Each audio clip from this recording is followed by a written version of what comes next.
Welcome to Tony Byrne's View with news you can use. Tony has over 32 years of experience as a chartered financial planner and wealth manager. Tony's passion is to help you retire early and live the life of your dreams with no financial worries. Now to today's episode. What the 200 years history of interest rates teaches us.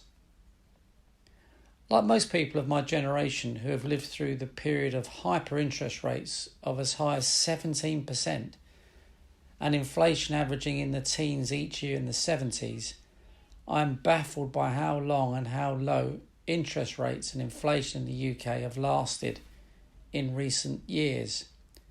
However, what the great Ray Dalio has taught me is that history shows such times recurring time and time again, going back as far as 4,000 years ago when taking into account the Chinese dynasties as well. History undoubtedly teaches us a lot.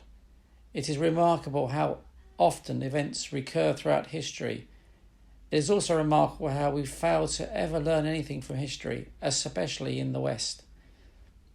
Those super smart Chinese leaders make a point of studying history, which they use to form future plans for their economy up to 50 years ahead. It's little wonder that China is the economic miracle of the world and is inevitably set to become the largest global economy, and by some margin. The Chinese are planning to have per capita income on a par with the US. When this happens, the Chinese economy will have become 4 times the size of the US, assuming their population remains 4 times the size of the US's. It's a sobering thought. I'm just looking at a chart, a graph that shows the 200 years of official interest rates in the UK. It's quite interesting because it goes back to 1825, and if I was to put a ruler through the middle of it, I would say the average interest rate, the base rate, has been around about 4%. Now, there was some very high rates back in the mid-19th century up until about 1870. Then interest rates dropped. They still average about 6% a year for quite a long time, considerable time, maybe another 50 years. Then dropped to about 2% in between the war years, the First and Second World War this century, and then a gradual climb from the early 1950s up until the peak in around about the mid to slightly late 1970s, when base rates rose, I think in 1979, to 17%. And ever since then, interest rates have continued the downward spiral until today. They're around about, they are in fact 0.1%. So what does such a chart teach us? Well, for a start, interest rates haven't been so long at such a low level since the Great Depression and the subsequent Second World War years. Even so, rates were not as low as currently. They averaged 2% during that period, whereas they are now virtually zero. What goes up must come down, and vice versa. So I expect interest rates to eventually rise quite a lot, especially once inflation returns, which is inevitable based on past history and past long-term economic cycles. The US has recently announced a relaxation of inflationary controls. Of course, inflation is the traditional tool to pay off debt because it depreciates it. The US has started this process and the rest of the world will follow.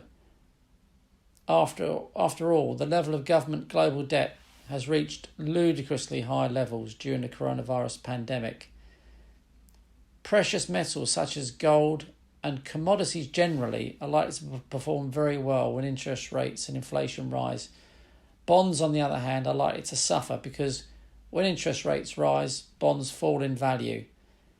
Equities are forecast by Ray Dalio to suffer a lost decade.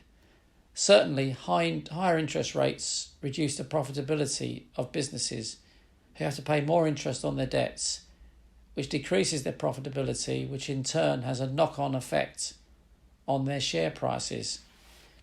If you happen to have a private sector funded final salary pension scheme and you haven't yet drawn your pension benefits, you are likely to have experienced an average 30% increase in its transfer value over the last 6 months since lockdown began.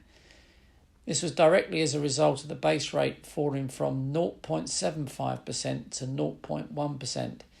This is because when the yield on government stocks falls, the value of defined benefit pensions rises and vice versa. So when interest rates start rising together with the yield on government stocks, the transfer value of your final salary pension scheme will probably fall, and probably by some margin. So if you are considering getting your defined benefit pension scheme reviewed, then now may be the right time to do it when transfer values are potentially at record high levels, not later when those values will have fallen.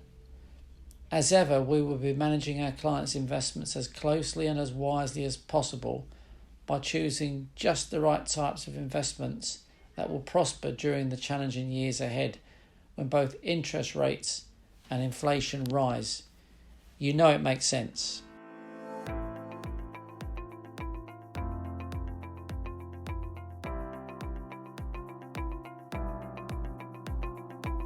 Thank you for listening to today's episode. If you enjoyed it, don't forget to share it with your friends and family. For more information, head to www.wealthandtax.co.uk.